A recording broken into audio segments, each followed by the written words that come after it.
Saludo con cariño, aprecio y mucho respeto a Shu Tenorio. ¿Cómo estás, Shu? ¿Qué tal, estimado Eduardo? Muy buen día, un gusto saludarles. No tienes desayuno hoy, ¿verdad? ¿O sí? Más un poquito más tarde, nada más que Bueno, salga el sol. bueno, ahí nos vas diciendo hasta qué hora puedes estar con nosotros. A ver, es importante qué sucedió ayer. Sí, bueno, están No, pasando muchas cosas sí, en el sí, sí, sí, entorno político, sí. muchos aspectos relevantes, sobre todo en el Congreso de la Unión, que como siempre, cuando están por cerrar el periodo ordinario de sesiones, intentan pues desahogar varios de los pendientes que no atendieron durante los meses o las semanas en las que puede legislar el Pleno. Entre los temas relevantes, pues toda esta madrugada se rechaza por segunda ocasión la terna para elegir a una ministra quien sustituirá al ministro Arturo Saldívar, que como sabemos renunció anticipadamente para ahora participar en la campaña de Claudia Sheinbaum, quien aspira a ser la candidata de Morena y sus aliados. Entonces son de los temas que están cobrando relevancia en este momento, estimado Eduardo. No sé si quieres que entramos a fondo de Sí, una vez. sí, entremos a fondo ya que estamos en esa, sí. Sí, pues te decía que efectivamente el Congreso está en las últimas horas de que es su penúltimo periodo ordinario de sesiones. Todavía le queda a esta legislatura sobre todo el periodo que va de febrero a abril del próximo año. Después vienen las elecciones y ya la nueva legislatura entrará en funciones el 1 de septiembre del 2024. Entonces, este periodo era importante porque todavía se podían desahogar algunas agendas sin que la agenda electoral influyera de todos los trabajos legislativos. Sin embargo, pues se impuso una realidad que es el clima electoral y no se diga en el siguiente periodo que les decía va de febrero a abril del 2024, que prácticamente se intersecta con las campañas presidenciales que inician el 1 de marzo del próximo año. En este periodo de sesiones, la Cámara de Diputados ya cerró formalmente sus trabajos el día de ayer. Ya la presidenta de la mesa directiva, Marcela Guerra, declaró el cierre del periodo ordinario de sesiones y solamente queda sesión programada para el día de hoy en el Senado de la República. Se han aprobado temas relevantes, como esperábamos esta semana. Recordarás que lo platicábamos el lunes. Por ejemplo, se votó ya en ambas cámaras del Congreso de la Unión la extinción de Notimex. Recuerdas que Notimex fue por muchos años la principal agencia de información del Estado mexicano. Ya se votó su extinción, estimado Qué Eduardo. barbaridad. Solo resta la publicación en el Diario Oficial de la Federación de esta decisión que tomó el presidente López Obrador, y que solamente, digamos, las cámaras procesaron, pero me parece que es el fin de una época. En el caso, si me permiten un comentario personal, mi padre es periodista y pues siempre era recurrida a la fuente de Notimex para validar cualquier información que se hacía en algunas décadas atrás.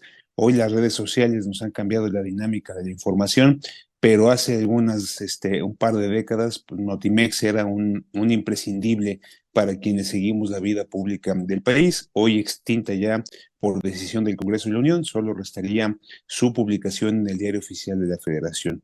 Otro tema importante, a lo mejor no muy comentado en los medios de comunicación, es que se amplió la licencia de paternidad cuando nazca tu hijo. Es decir, normalmente había mucho apoyo para las madres que tienen un bebé. Ahora los padres también gozarán de prácticamente 3 semanas de licencia de paternidad, un nuevo derecho laboral, y esto se va sumando a una agenda amplia de derechos laborales que ha venido fortaleciendo la administración del presidente López Obrador y que por alguna cosa extraña no los comunican o no los amplifican como otros temas a los que les dan altos vuelos. Sin embargo, también quedan muchos pendientes, estimado Eduardo, a pesar de que la Cámara de Diputados trabajó intensamente estos días y el Senado sigue. Lo que les decía, hace unas cuantas horas se rechazó por segunda ocasión la terna de propuesta por el presidente para ministras a la Corte. Ahora, en una cosa inesperada, cerraron filas en torno a la figura de Lenia Batres en el grupo mayoritario, hermana del jefe de gobierno. Fue la más votada en esta segunda ocasión, no alcanza la mayoría calificada y entonces ahora lo que sigue es que el presidente tiene que designar una ministra entre las tres propuestas en esta segunda de terna, la segunda de la terna. segunda terna, es decir, entre Berta Alcalde de Luján, entre Elenia Batres Guadarrama ¿Y tú a y quién, quién crees? la tercera es Heréndira Cruz Villegas. Digamos, yo creo que la apuesta del presidente siempre fue Berta Alcalde. Me parece que lo va a confirmar muy probablemente el día de hoy, si no es que en unos minutos en la mañanera dirá que la designa y enviará formalmente su ratificación al Senado para ver si hoy mismo le pueden tomar protesta como ministra. Oye, yo no tengo el gusto, y perdón por haberte interrumpido, yo no tengo el gusto de conocer a Berta Alcalde ni a su padre, a pesar de que es un abogado laboralista o del ámbito laboral muy connotado y con una larga trayectoria cooperando con, ahora sí que cooperando, flojito y cooperando con el presidente desde antes de que fuera presidente y desde que era candidato y político opositor. Pero ¿tiene la talla? O sea, ¿tiene la estatura para llegar a ser ministra de la Suprema Corte de Sí, Justicia? mira, yo creo que hay dos aspectos que se le cuestionan a, a Berta Alcalde. Yo tampoco tengo el gusto de conocerla personalmente, pero tengo amigos muy queridos y que respeto mucho que Sí. se refieren muy bien a ella. ¿Ah, sí? Hay comentarios muy positivos, inclusive gente que sigue cotidianamente estos asuntos de la vida pública nacional. Los dos cuestionamientos más importantes, uno es, pues, evidentemente, su independencia o su cercanía con el Sí. Ejecutivo Federal. Me parece que eso es innegable, que hay una cercanía y que eso qué tanto puede afectar sus decisiones como ministro de la Suprema Corte de Justicia de la Nación. Un segundo elemento que es importante es justamente esto que mencionabas. Ella viene de una familia de abogados especialistas en temas laborales, en especial su padre. Su padre es un muy reconocido abogado en esta Sí. materia. Y ella, como ministra de la Corte, tendrá que conocer de asuntos que seguramente su padre está litigando. Entonces, también la pregunta es, bueno, ¿cómo se va a comportar frente a asuntos que en materia laboral cotidianamente llegan tanto a las salas especializadas como a la sala principal de la Suprema Corte, de manera al pleno, digamos? Entonces, ahí creo que habrá otro tema que también era una duda razonable que ponían varios especialistas en el tema. Un tema adicional que ponen es que ella ha sido una especie de comodín o una especie de ficha que el presidente López Obrador ha ocupado a lo largo de estos años de su administración para colocarla en instituciones o dependencias claves. Ella estuvo al principio de la administración en temas de seguridad. Ella estuvo en el Secretario Ejecutivo del Sistema Nacional de Seguridad Pública. De ahí es que yo he escuchado buenas opiniones de ella. Entiendo que tiene una formación importante en estos temas y ocupó espacios importantes, digamos, en el momento, sobre todo, en el que el hoy gobernador de Sonora estaba a cargo de los temas de seguridad. Después de ahí la promovieron o la ocuparon para una importante posición en COFEPRIS, donde se convirtió en la directora jurídica, es decir, pasó de asuntos de seguridad a asuntos regulatorios en materia de sanidad, en materia de regulación sanitaria. Después concursó para ser consejera electoral y fue de las que más altas calificaciones tuvo, y no fue consejera electoral del INE porque no salió en la tómbola. Recordarás que se Ah, rifaron al sí. final las posiciones y Sí. y no fue consejera porque Ah, no, digamos que no salió en la tómbola.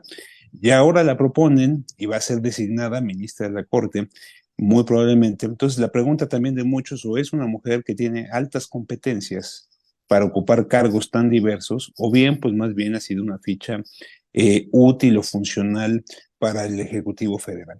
Hay que decirlo, Eduardo, desde que se reformó en tiempos de Ernesto Zedillo, del presidente Zedillo, la Suprema Corte de Justicia de la Nación y funciona como hoy la conocemos, nunca un presidente de la República había designado a un ministro o ministra de la Corte. Siempre el Senado había logrado los consensos para que el Senado designara a quien ocuparía estos espacios.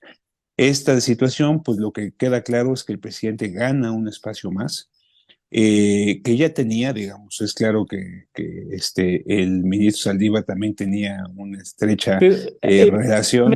Saldívar se sacudía esa dependencia, ¿no? O sea, que Sí, digamos, eventualmente, así como que a veces, como que tímidamente se separaba de la posición presidencial. exacto, pero digamos que yo creo que vino a confirmar todas las hipótesis Eh, cuando 2 días después pues se suma a la bueno, campaña de Claudia Sheinbaum. Pues creo que si alguien tenía alguna duda de sí, esa estrecha claro. relación, ahí se confirmó, pero ahora pues no hay duda de que quien llegue, cualquiera de las tres que sean nominadas, pues le deberá esta designación al presidente de la República. Con esto, pues ya se van digamos, reconfigurando los equilibrios al interior de la Corte, y esto pues probablemente pues va a cambiar el perfil y el sentido de votaciones en el futuro y acrecentará la división interna que hoy prevalece en el máximo tribunal del país.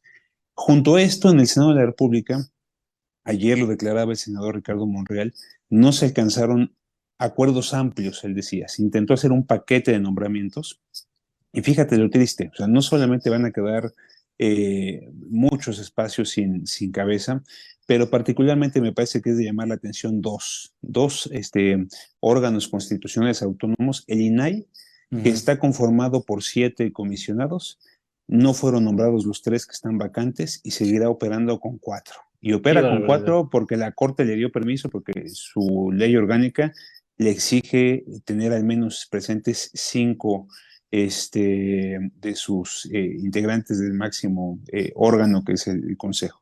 Por el otro lado, el Tribunal Electoral del Poder Judicial de la Federación también tiene pendiente el nombramiento de 2 magistrados de Sala Superior, y es por eso que ahora que nada más son 5 en lugar de 7, pues 3 se pusieron de acuerdo y destituyeron al presidente en turno, que es Reyes Rodríguez, y que pues, ya anunció que el 1 de enero él ya deja de ser el presidente del árbitro electoral.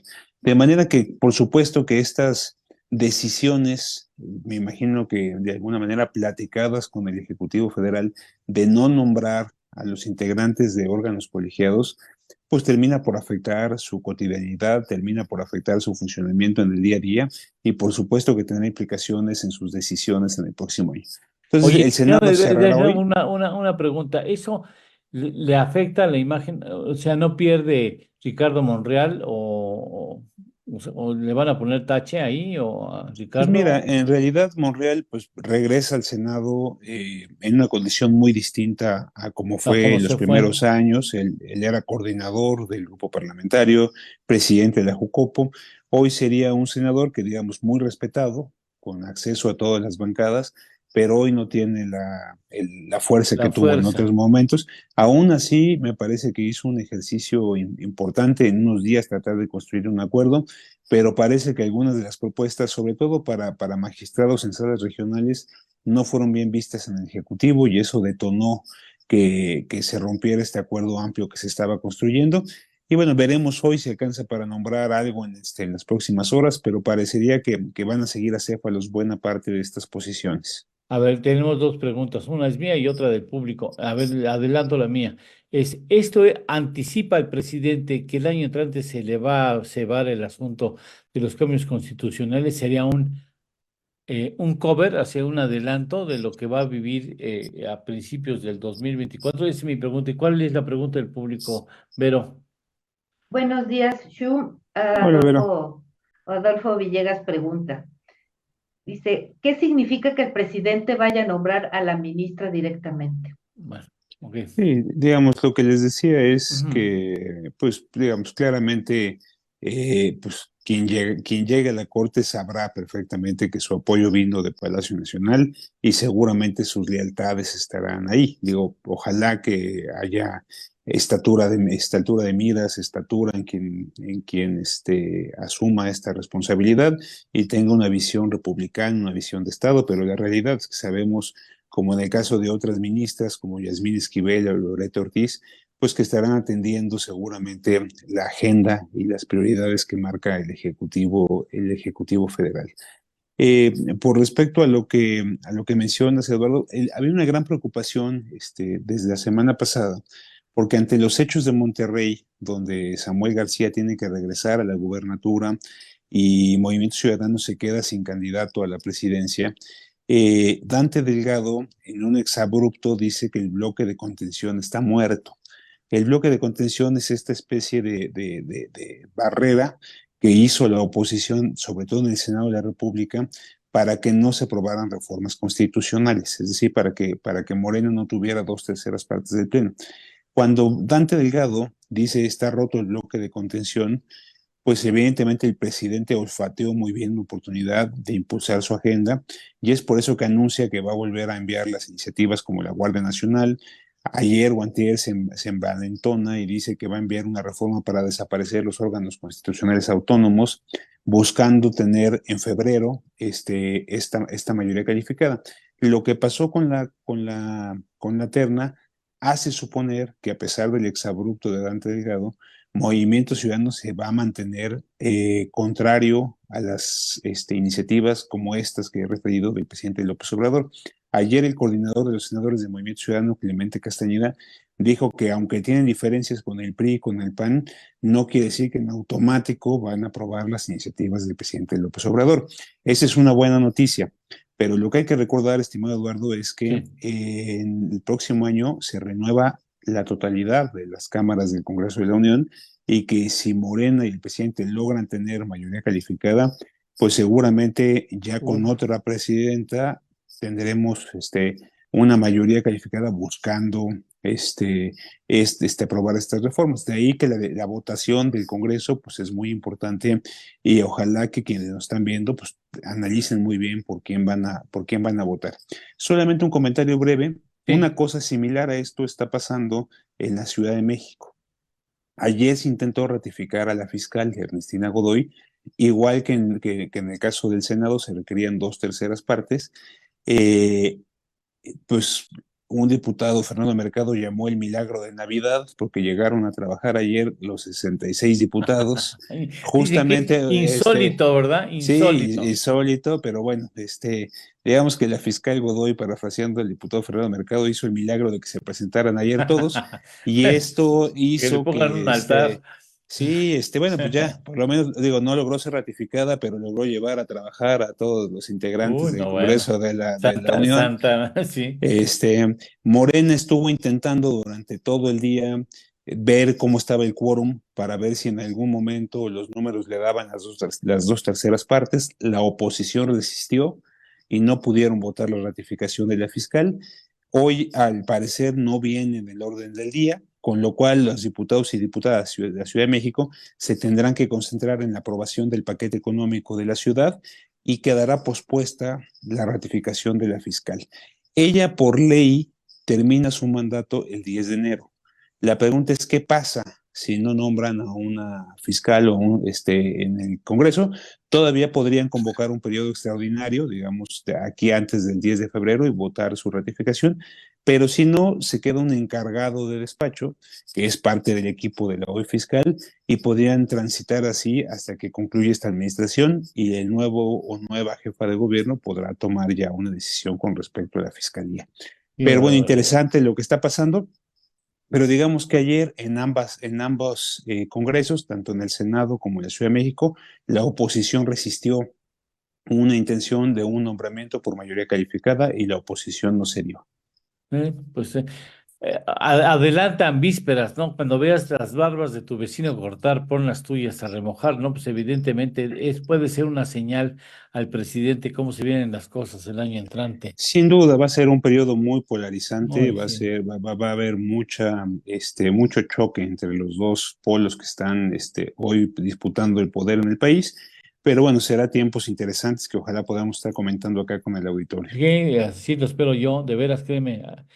Cómo me gustaría poder transcurrir en este programa con mis compañeros de trabajo y con mis excelentes amigos y para mi fortuna y las personas del público que nos ven cotidianamente, las personalidades que hacen análisis en este espacio como tu persona, para poder narrar lo que se viva antes y durante el proceso electoral y los posteriores. Me encantaría llegar al mes de agosto, sin lugar a dudas, me encantaría hacerlo por lo que significa el tener un espacio de análisis crítico en un momento históricamente muy relevante en el país. Te agradezco, como siempre, enormemente que nos hayas ayudado a entender lo que sucede. Muchas gracias, de veras, muchas gracias por estar con nosotros. Te lo aprecio muchísimo, mi estimado. Oye, ¿cómo se llama tu papá? Me dejaste con la curiosidad. Se llama Guillermo Tenorio. Guillermo Él, Tenorio. sí, trabajó varios años en periódicos como El Uno más Uno, El Día, Excelsior, de aquella vieja etapa de los periódicos y, bueno, sobre todo durante muchos años ejerció cátedra en comunicación en la UNAM, acá en la Facultad de Ciencias Políticas y Sociales. No, Entonces, la no verdad es sé que si lo conozco. de ahí el gusto por estos ¿Vive, temas. vive tu papi? Sí, todavía afortunadamente ¿Qué está edad con tiene? nosotros.